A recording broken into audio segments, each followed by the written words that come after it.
But Superman's not political. So me and my family went to watch James Gunn's Superman, and oh my god!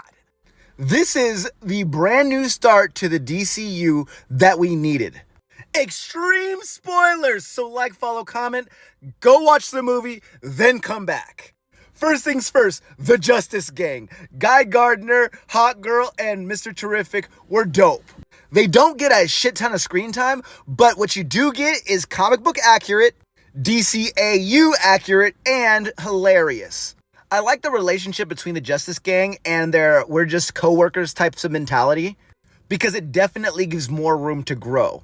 James Gunn really does understand the character of Superman and his relationships. We're jumping into their love story 3 months in, and we're starting to see the portion of the relationship where the baggage starts leaking through and you start to make your decision whether you want to stay with that person for the rest of your life or jump ship. I like how attentive and famous Jimmy Olsen is because it makes sense with him being a world famous photographer. The Engineer, Otto, Supergirl, Maxwell Lord, all great cameos and people who were in the movie. They were awesome, but we got to move on. Anthony Cardigan's portrayal of Metamorpho was absolutely comic accurate. And he did an excellent job playing a man that's doing a bad thing under duress. Nicholas is probably the best Lex Luthor I've ever seen ever.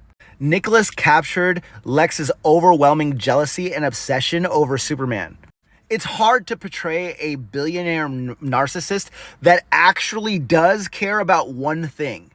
He cares about his carefully crafted public perception.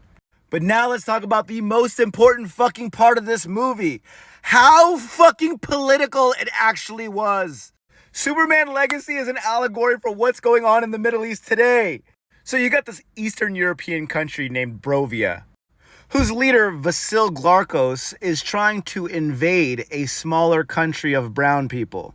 You know, brown people who wear hijabs and longer clothing in the desert. You know what I'm talking about.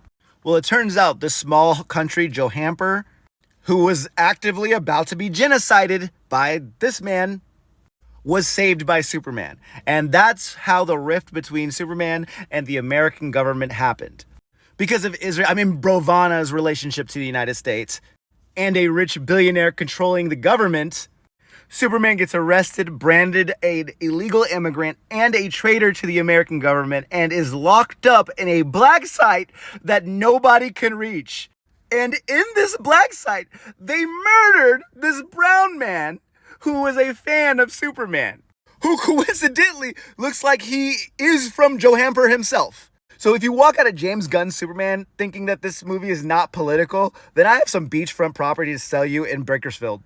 Like, follow, comment, baby, go to sleep now. Oh yeah.